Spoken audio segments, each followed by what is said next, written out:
Prepárate para un viaje fascinante por la historia de Portugal y España. Imagina un imperio gigantesco, dos naciones unidas, pero atadas por promesas rotas y disputas amargas.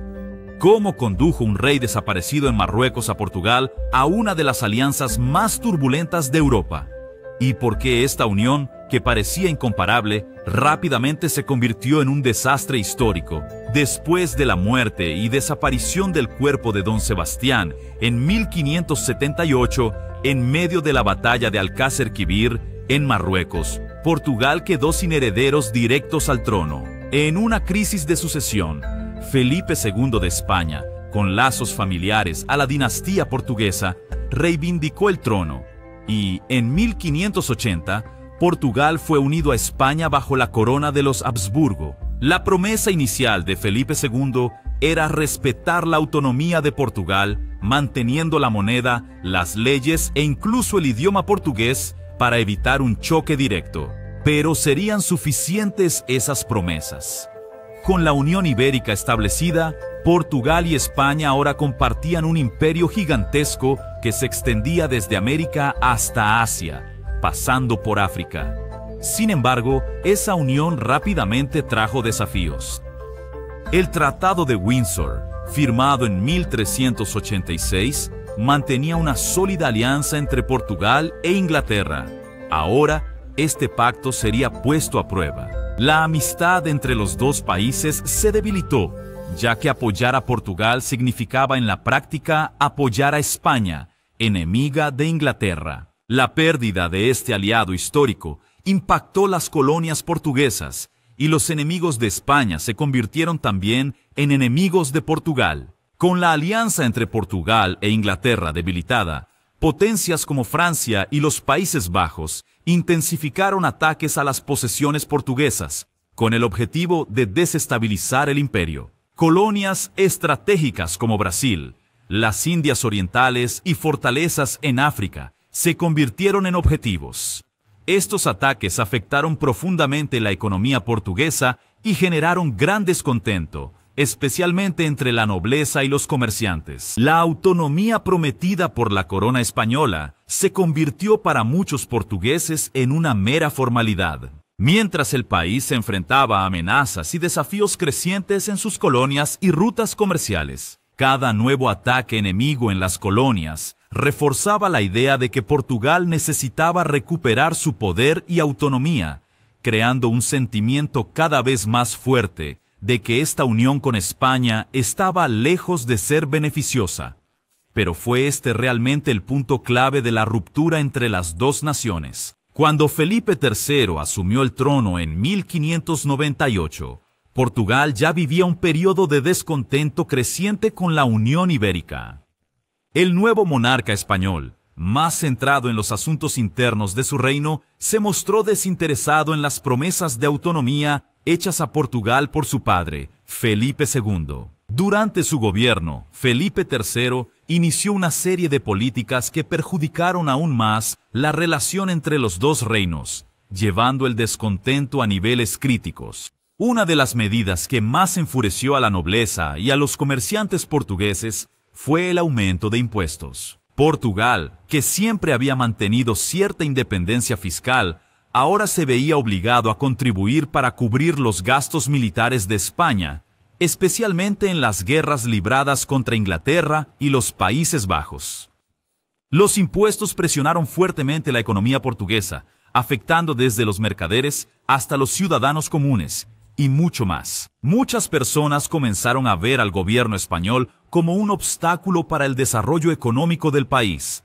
Además, Felipe III empezó a reemplazar figuras importantes en la administración de Portugal por nobles españoles, una clara violación de las promesas iniciales de autonomía. Estos cambios minaron la confianza que la nobleza y el pueblo portugués tenían en la corona española. La sustitución de autoridades locales por extranjeros no solo redujo la influencia política de los portugueses en su propio país, sino que también creó la percepción de que Portugal estaba perdiendo su identidad y autonomía a favor de España. La sensación de que el país se había convertido en una provincia española cobró fuerza, y el resentimiento hacia el gobierno de Felipe III comenzó a extenderse por todas las capas de la sociedad. El distanciamiento de Felipe III respecto a los problemas portugueses y el incumplimiento de las promesas de respeto a la autonomía intensificaron el descontento. Portugal comenzaba a convertirse en un país ansioso por recuperar su independencia, pero la situación empeoraría aún más en los años siguientes bajo el gobierno de Felipe IV. Si Felipe III ya había agravado las relaciones hasta ese punto, ¿qué podría hacer peor su sucesor? Con la ascensión de Felipe IV al trono en 1621, las tensiones entre Portugal y España, que ya eran altas, alcanzaron nuevos niveles. Felipe IV, centrado en expandir y proteger los intereses españoles en Europa, intensificó aún más las demandas sobre Portugal. Uno de los principales puntos de conflicto fue la imposición a Portugal como contribuyente en las guerras libradas por España. Felipe IV determinó que los portugueses debían participar tanto financieramente como militarmente en los conflictos que España enfrentaba, y respetando los acuerdos de autonomía que se habían garantizado al inicio de la Unión Ibérica. Además, la administración portuguesa fue cada vez más asumida por gobernadores y consejeros españoles,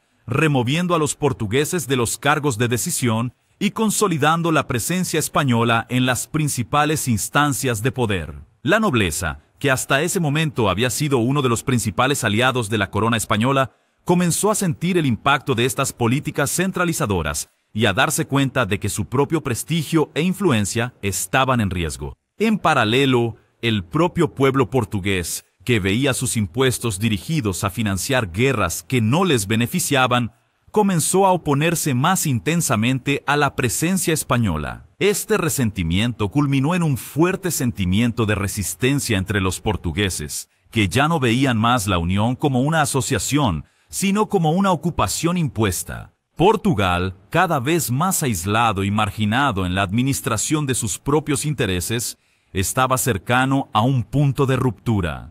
La década de 1630 fue un periodo tumultuoso para la corona española, marcado por conflictos internos y externos que debilitaron el control de Felipe IV sobre la península ibérica. Mientras España se involucraba en múltiples frentes de guerra, como la Guerra de los 30 años y la Revuelta de Cataluña, Portugal veía una oportunidad única de romper con el dominio español y restaurar su independencia. Los conflictos sobrecargaron el tesoro español y obligaron al gobierno a desviar recursos y tropas a diferentes regiones de Europa, haciendo el control sobre Portugal más vulnerable. La Revuelta de Cataluña fue particularmente significativa para Portugal, pues mostró que el gobierno de Felipe IV estaba perdiendo el control incluso sobre sus propias provincias. Inspirados por el levantamiento catalán y conscientes de que España no tendría fuerzas suficientes para reprimir dos rebeliones simultáneas,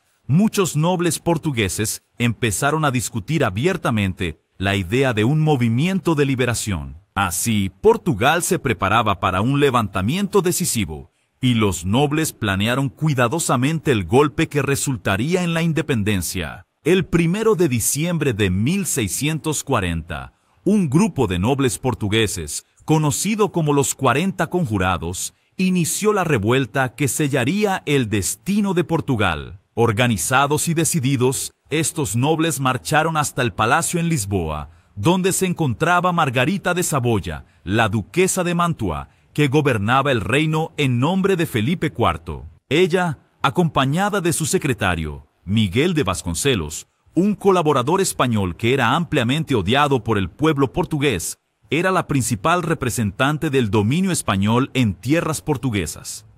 Los conspiradores invadieron el palacio con el objetivo de remover cualquier vestigio de control español. En un acto simbólico y violento, Miguel de Vasconcelos fue ejecutado y su cuerpo fue arrojado por la ventana del palacio, una escena que quedó marcada como uno de los momentos más emblemáticos de la revuelta. Con la captura de Margarita de Saboya y la remoción de los representantes de Felipe IV, los conjurados proclamaron oficialmente la restauración de la independencia de Portugal. Inmediatamente después, el duque de Braganza, Don Juan, fue coronado como Don Juan IV, el nuevo rey de Portugal.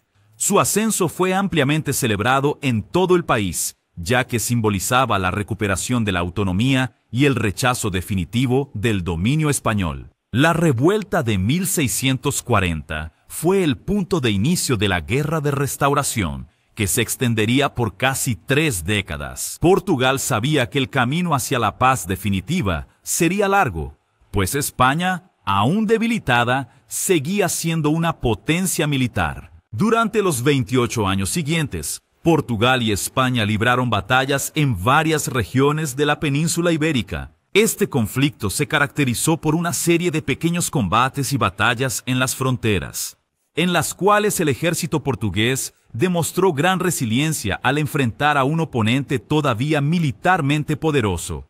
Las batallas de Montijo en 1644, Castelo Rodrigo en 1664 y Montes Claros en 1665 se destacaron como momentos fundamentales de este conflicto, simbolizando victorias estratégicas que reforzaron la moral portuguesa y debilitaron el ímpetu español. En la batalla de Montes Claros, por ejemplo, las tropas portuguesas, lideradas por el marqués de María Alba, infligieron una pesada derrota a los españoles, una victoria que prácticamente selló la independencia de Portugal. Durante los años, España, cada vez más debilitada, comenzó a darse cuenta de que recuperar el control sobre Portugal sería un esfuerzo prolongado e insostenible. En 1668, después de años de luchas y con sus propios recursos cada vez más escasos, España finalmente aceptó negociar con Portugal. En el Tratado de Lisboa, la corona española reconoció oficialmente la independencia de Portugal, poniendo fin al periodo de dominio español. Con la firma del tratado, la Unión Ibérica llegó a su fin definitivo y Portugal se consolidó como un reino independiente, iniciando una nueva era en su historia.